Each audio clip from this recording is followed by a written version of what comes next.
Sir 2014 మధ్యలో మీరు defence చేశారు కదా! ఆ! అక్కడ మీకు బాగా గుర్తున్న కేసు ఉందా? ఆ పీరియడ్‌లో. హ్మ్. పబ్లిక్ ప్రాసిక్యూటర్‌గా పనిచేసి డిఫెన్స్ చేసి చాలా మీకు లూప్ హోల్స్ బయట తెలుస్తుంటాయి కదా! ఉన్నాయి.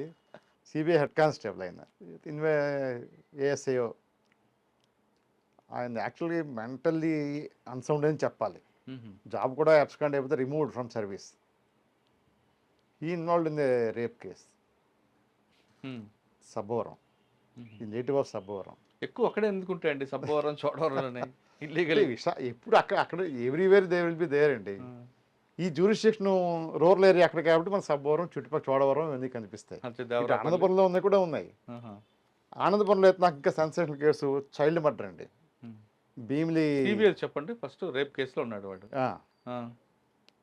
చేశాడు వాడు. ఆహా! చిన్న అమ్మాయిని మొలెస్ట్ చేశాడు. బట్ వాడు మెంటల్ కండిషన్ కూడా సరిగ్గా లేదు. అంటే నేను డిఫెన్స్ కోసం చెప్పట్లేదు. అవును. Is a mental patient. Right. పేరెంట్సే వాడిని డిస్కార్డ్ చేసేసారు. Almost he has become a వాగబాండ్‌లా అయిపోయాడు. హుహు. తినడానికి ఎప్పుడు ఇంటికెళ్తాడో రోడ్ల మీద తిరుగుతుంటాడు. వాడు ఈ అఫెన్స్ కమిట్ చేశాడు. ప్రొఫెషనల్ డ్యూటీ ఎవరైతే అడ్వకేట్ దగ్గరికి వస్తారో we have to defend him. That is the moral obligation of the హ్మ్. అడ్వకేట్. అది మీ ప్రొఫెషనల్ అది. ప్రొఫెషనల్. అంటే nobody can be denied of justice. అది జస్టిసా కాదా అని కాదు, లీగల్ అసిస్టెన్స్. అవును.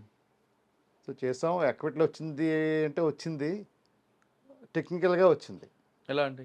అంటే హీ మెంటల్ అని ప్రూవ్ ఆ! చేశారా? He was inpatient in mental hospital for so many days. Not only a particular spell. For different intervals, he was used to admit in the Chinnavaltar mental hospital and used to take treatment.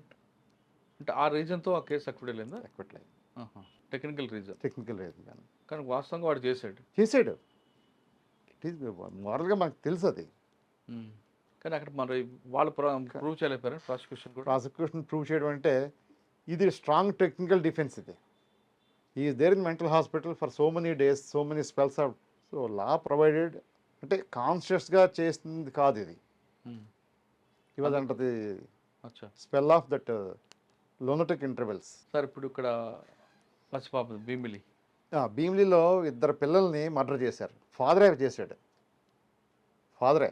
అంటే వైఫ్‌కి, హస్బెండ్‌కి severe incompatibility disputes. అంటే వాడో labour. Wife కూడా లేబరే.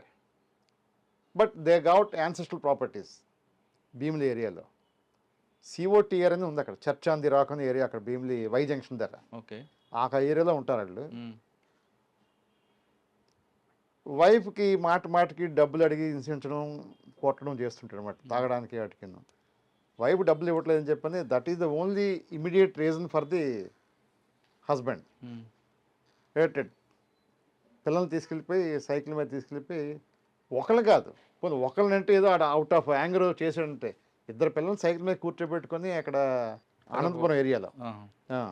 ఒక lonely place తీసుకెళ్ళి రాయితో బాధేస్తాడు పిల్లల్ని. చిన్న 8 ఇయర్స్ ఒకళ్ళు, 5 ఇయర్స్ ఒకళ్ళు. హ్మ్. ఒక అబ్బాయిని చేసాడంటే దెర్ ఈజ్ రీజన్. ఇంకా అవుట్ ఆఫ్ ఆ యాంగర్ ఆ మూడ్లో చేశాడు. రెండో పిల్లలు కూడా చేశాడు అలాగే. చేస్తే దానిలో నేను జనరల్గా క్రిమినల్ కేసుల్లో కమిషన్ అపాయింట్ నుంచి రేరెస్ట్ ఆఫ్ రేర్ కేసెస్. అంటే డిఫెన్స్ దాన్ని ఆ ప్రౌడ్ని ఇన్వోక్ చేయరు. ప్రాసిక్యూటర్ కూడా ఇన్వోక్ చేసేది చాలా తక్కువ. నేను దానిలో కమిషనర్ని అపాయింట్ చేయమని చెప్పి కోర్టు విజిట్ చేయమని చెప్పి అడిగాను. కోర్టుని అడిగాను విజిట్ చేయమని. హ్మ్. ఆ లోన్లీ ప్లేస్కి ఫాదర్ సైకిల్ మీద తీసుకెళ్ళి ఇద్దరు పిల్లల్ని సైకిల్ మీద కూర్చోబెట్టుకొని తీసుకెళ్ళి అంటే there is lot of time gap ఉంది. రిపెంట్ అయ్యో నా పిల్లల్ని తీసుకెళ్ళిపోతుంది చంపడానికి చెప్పి ఆ రిపెంటెన్స్ రావడానికి ఛాన్స్ ఉంది. హ్మ్. అయినా సరే అక్కడ తీసుకెళ్ళి చేస్తాడు. హ్మ్. నేను అందుకని చెప్పి అవన్నీ ప్రూవ్ చేయడానికి అని చెప్పని కోర్టుని విజిట్ చేయమంటే కోర్టు అంటే అంత నెసరీ లేదు. కమిషనర్ని అపాయింట్ చేస్తాను. కమిషనర్ అపాయింట్ చేసిన తర్వాత if still there is any ambiguity and doubt then certainly I will visit the scene of offence చెప్పి జడ్జ్ చెప్పి కమిషనర్ అపాయింట్ చేశారు. నేను డిఫెన్స్ అడ్వకేట్ కమిషనరు ఆ ప్లేస్ ఆఫ్ అఫెన్స్కి వెళ్ళి వెరిఫై చేస్తూ ఉంటాను. ఇంటెన్షన్తో తీసుకెళ్ళాడు, చంపడానికే తీసుకెళ్ళాడు. ఆ ఇంటెన్షన్ అవన్నీ ప్రూవ్ అయ్యాయి తర్వాత. హ్మ్. దానిలో కన్విక్షన్ పడింది. మరి వాళ్ళ డిఫెన్స్ చేయలేదా? The prosecution is strong enough and investigation is also equally enough. హ్మ్. నోబడీ కెన్ ఎస్కేప్ అండి. వాడు ఎందుకండి అంత టైంలో కూడా ఆలోచించలేదా పిల్లల గురించి? వాడు అప్పటికే తాగి దీనిలో ఉన్నాడు. ఆ! అది నేను చెప్తే అది వాడికి అడ్వాంటేజ్ అవుద్ది. ఆ బట్ డిఫెన్స్ వాడు తీసుకుంటాడు. మా వాడు తీసుకుంటాడు. తాగి చేశాడు. బట్ ఈజ్ అండర్ ది కానీ స్పెల్ ఆఫ్ ఒక ఇంటాక్సికేషన్. బాబుని చంపిన తర్వాత ఇద్దరు కూడా పిల్లలండి. పాప ఏడుస్తుంటది కదా అక్కడ. ముందు ఒక తీసుకెళ్ళిపోయి చంపేసి కొడుకు అవుద్దని కూర్చోబెడతాడు రాయి మీద, కొంచెం దూరం తీసుకెళ్ళి ముందు ఆడిని కొట్టేస్తాడు, తర్వాత రెండో చంపేస్తాడు. ఇద్దరు పిల్లలు చంపేస్తాడు, ఓన్ ఫాదర్. ఆ, ఈ రీజన్ కూడా మోటివ్ ఇంకేం లేదు, వైపు తాగడానికి డబ్బులు ఇవ్వట్లేదు, సో ప్యాథటిక్. అవును. లైఫ్ కన్విక్షన్ పడింది అటువంటి వాడు లోపల ఉండాలి సొసైటీ కన్నా. లైఫ్ కన్విక్షన్ పడింది అనుకుంటే దట్ ఈస్ వెరీ. సో 2017 తర్వాత మీకు మళ్ళీ ఒకసారి పీపీగా రావచ్చున్నట్లేదు కదా సిబిఎస్ఈడి. నేను సిబిసిఐడి స్పెషల్ పీపీగా అపాయింట్ అయ్యాను. కానీ వాళ్ళందరూ వద్దు మీరు చేయమంటే మీరు చేయనున్నారట ఎందుకు? మీకు ఆల్రెడీ ఇన్ఫర్మేషన్ ఉందా అది? ఎందుకండి? చెప్తా. I am the choice of the victims as a special public prosecutor. ఏ కేసు అండి అది? అదే లక్ష్మీపేట అని రాజాన్ దగ్గర వంగర మండలం, 5 మర్డర్స్. ఆ case it is very interesting and very sensational case. 2012లో ఈ అఫెన్స్ జరిగింది.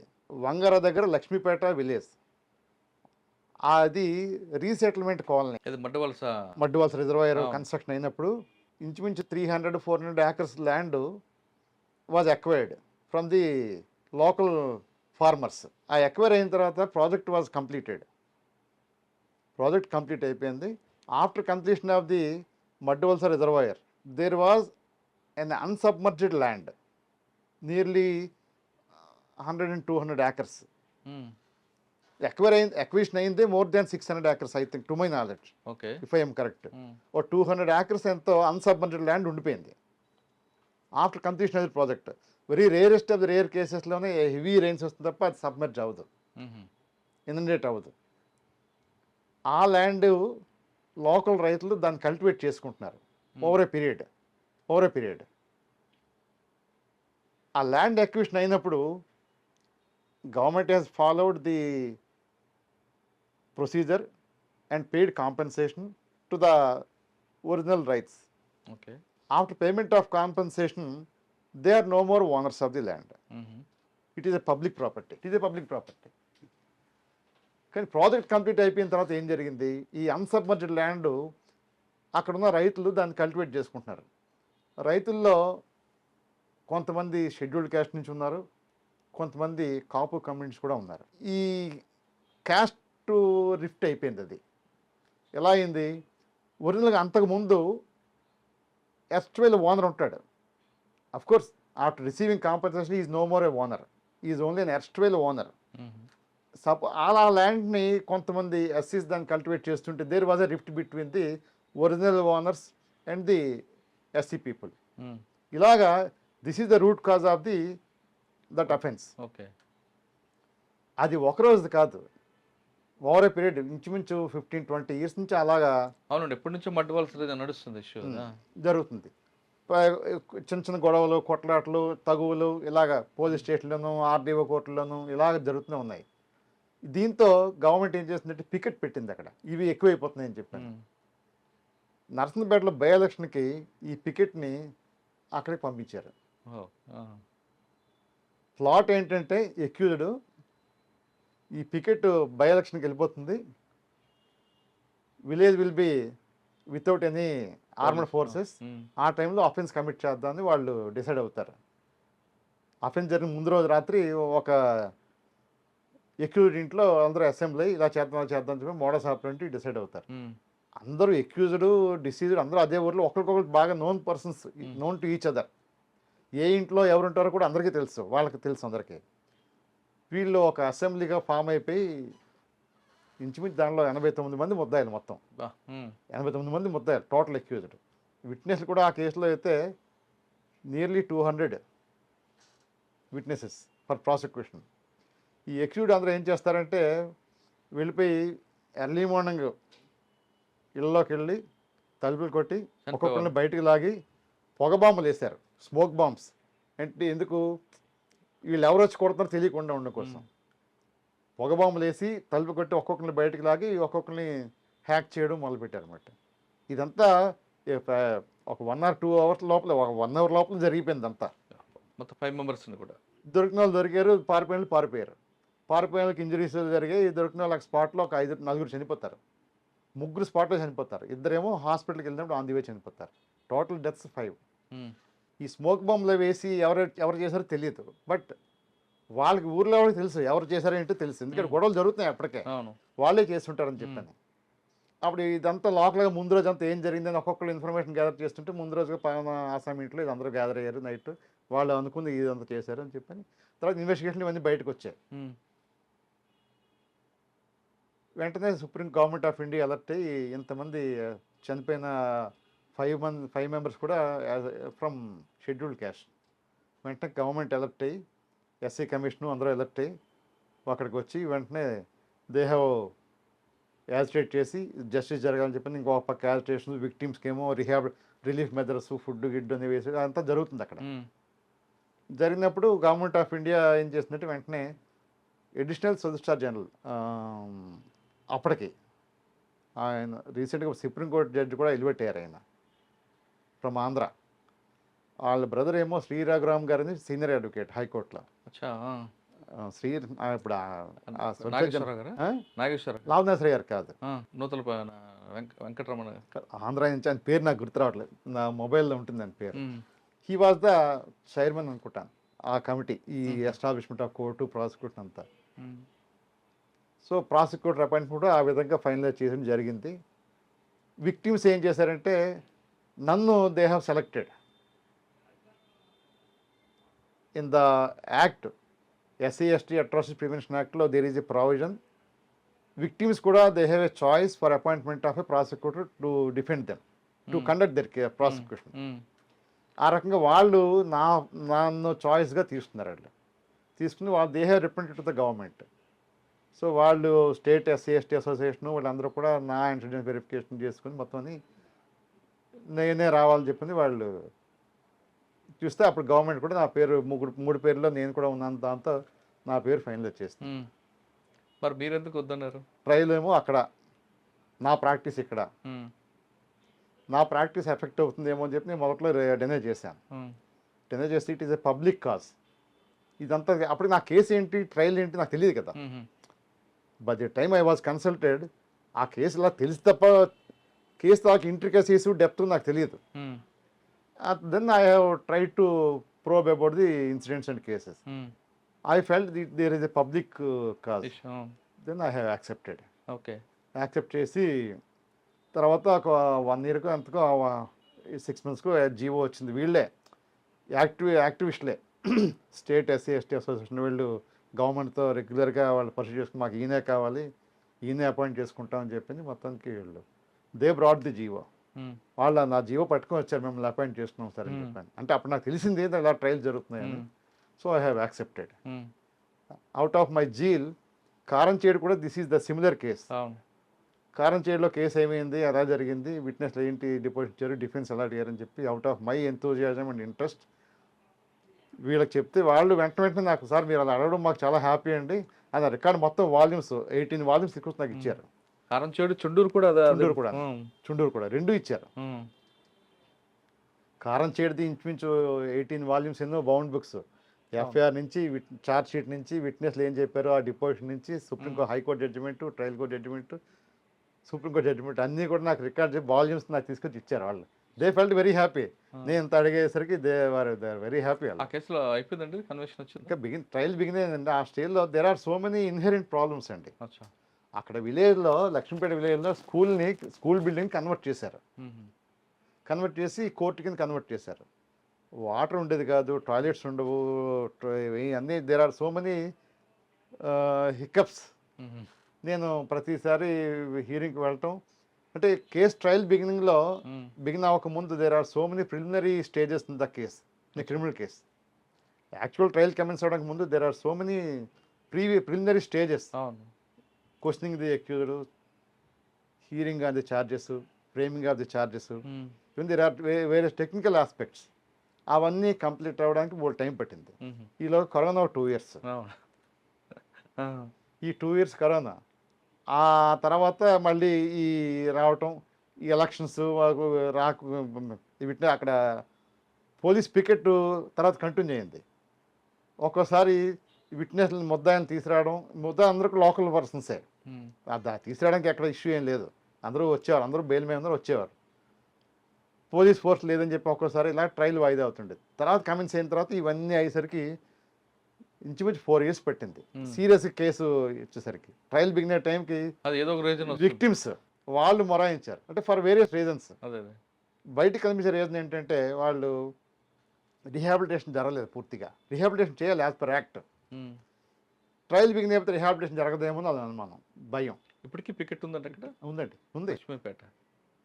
వాళ్ళు రిహాబిలిటేషన్ జరగలేదు, మాకు ఎంప్లాయ్మెంట్ ఇంకా ఇవ్వలేదు పూర్తిగా, కేసు బిగిన అయిపోతే అది రాదు అని చెప్పి వాళ్ళకి భయం. అదే దాంతో వాళ్ళు ట్రయల్ కమిషన్కి ఇష్టపడలేదు మొదట.